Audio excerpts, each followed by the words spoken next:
vocês? Espero que sim. Aqui tá tudo certo. Mais um dia, estamos na presença do Senhor. São exatamente 9 horas da manhã do dia 6/8, né?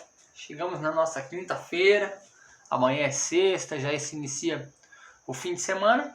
E a gente está dando continuidade no capítulo 37. Estamos conversando sobre a história de José. José, filho de Raquel e Jacó. A história de José é uma história interessantíssima, né? Os próximos 14 capítulos da Bíblia, final de Gênesis, ela trata muito sobre José e como Deus usa a vida de José para trazer direção ao povo hebreu. O Gênesis pode ser dividido em 4 grandes personagens. Eu sempre gosto de frisar isso. Primeiro 5 grandes personagens, perdão. 5, não 4. 5. Primeiro, Adão. Tem uma história rica sobre Adão. Sobre tudo aquilo que ele deveria ter feito, aquilo que ele não fez, aquilo que ele poderia fazer. Temos também Noé, um personagem fundamental para a construção da história da humanidade. Temos Abraão, o homem que pela fé agradou a Deus. E isso foi imputado sobre justiça. Temos também a história de seu filho, seu neto, Jacó. E agora chegamos a José. 5 personagens importantíssimos do Gênesis. Não que os outros sejam menos importantes, mas esses 5 são os top 5 aqui do Gênesis. Ontem nós falamos sobre o amor do pai Jacó para o filho José, fazendo com que isso criasse um vácuo entre ele e seus irmãos. Os seus irmãos então passaram a odiar José. José era um filho odiado. José não era um irmão querido, José era um irmão odiado. E o ódio, ele gera inveja, né? Vamos fazer a leitura então dos versículos posteriores, e aí a gente vai conversar um pouco sobre isso. Versículo 5. Teve José um sonho e relatou isso aos seus irmãos. E isso fez com que eles odiassem ainda mais. Olha o que disse José. Pois isso disse-lhes: rogo-vos, ouvi o sonho que tive. Atávamos feixes no campo, e eis que o meu feixe se levantou e ficou em pé. E os vossos feixes o rodeavam e se inclinavam perante o meu. Então ele disse a seus irmãos: reinarás com efeito sobre nós, e sobre nós dominarás realmente? Que com isso tanto mais ainda o odiavam por causa dos seus sonhos e de suas palavras. Versículo 9. Teve ainda outro sonho, e referiu-se a seus irmãos dizendo: sonhei também que o sol, a lua e as 11 estrelas se inclinaram perante mim. Contando a seu pai e seus irmãos, o pai então o repreende. Que sonho é esse que tivesse? Acaso viremos eu e tua mãe e teus irmãos a inclinar perante ti em terra? Versículo 11. Seus irmãos tinham ciúmes. O pai, no entanto, considerava aquilo que foi dito consigo mesmo. A gente está vendo aqui uma inveja dos irmãos para com José, né? Eu queria que a gente pudesse iniciar a nossa reflexão fazendo uma leitura. Separei uma leitura aqui, uma leitura de um autor desconhecido que escreveu um manual para pregadores no século XIV. E ele escreveu o seguinte: a inveja é a mais preciosa filha do diabo, pois ela segue os passos do seu pai ao frustrar aqueles que fazem o bem e promover o mal. Isso é uma frase, cara, incrível, cara. Por quê? Porque ela cria dentro do coração maledicência, né? A inveja, ela pode-se dizer que tem uma irmã chamada malícia, né? As duas caminham juntos. A inveja traz o sofrimento, enquanto a malícia causa satisfação com o mal.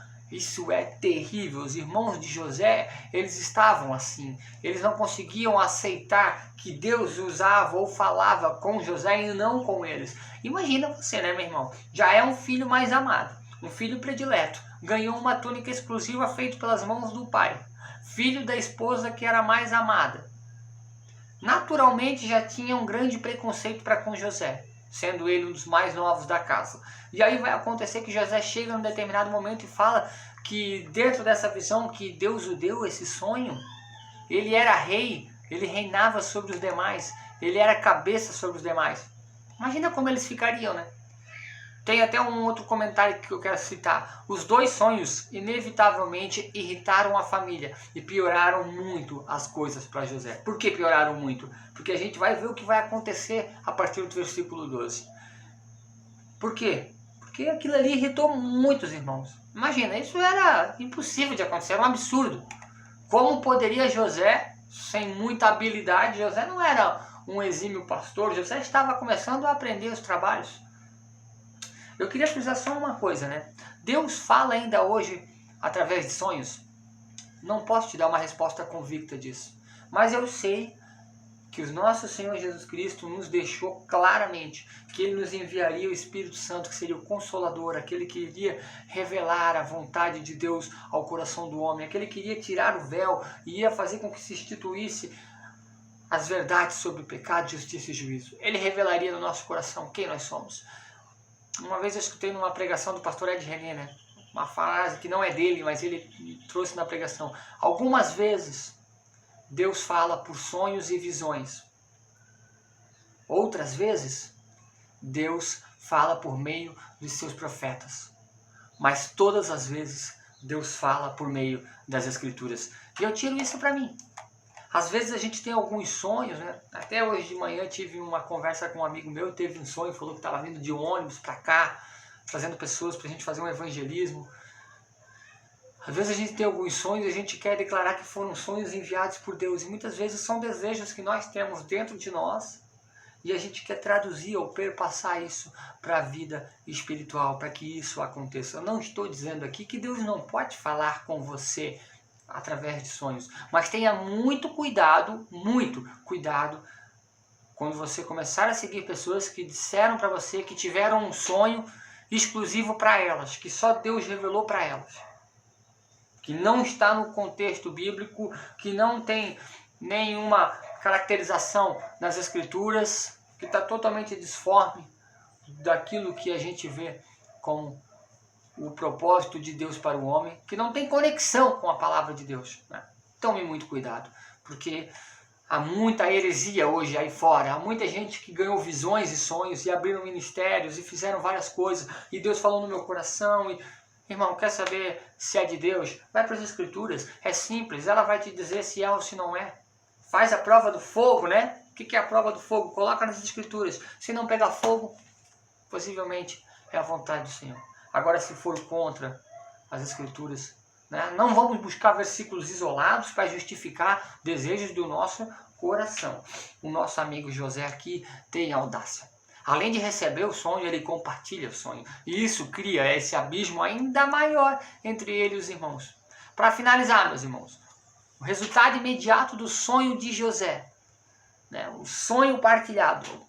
O sonho partilhado fez com que ele ficasse ainda mais distante. E além de odiar, os seus irmãos começaram a invejá-lo. Quem é esse que recebe sonhos de Deus?